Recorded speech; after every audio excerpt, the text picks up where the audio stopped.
အားလုံးပဲမင်္ဂလာပါဗျာနော်ကိုကတော့မင်းညာတန်းသွားတဲ့ပွဲစဉ်ပေါ့ဗျာအားလုံးပဲသိကြတဲ့အတိုင်းချန်ပီယံလိဆီမီဖိုင်နယ်ပွဲစဉ်ပေါ့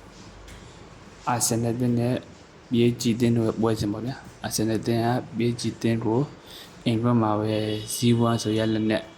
ရှုံးနေသွားကြတယ်ပေါ့ဗျာ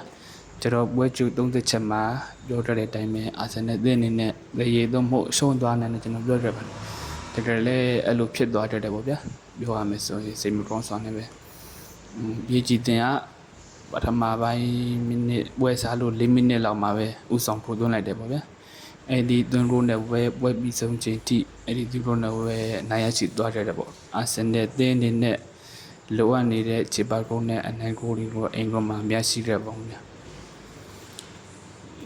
ဒီလိုမျှရှိကြတာလည်း PSG ကိုသမားရဲ့ကာကွယ်မှုတွေလည်းဒီကရေးကြီးခဲ့ပါတယ် PSG ကိုသမားနဲ့ဒီဘက်မှာကောင်းဆုံးသူရသွားလဲကွန်းလေတော့ကောင်းတယ်ကဲ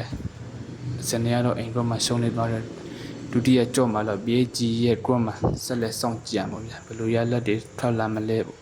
ကဲကြည့်ရှုပေးကြတဲ့အားလုံးကျေးဇူးတင်ပါတယ်ဗျာနော်နောက်ထပ်ပွဲစဉ်မှာဆက်ဆုံကြအောင်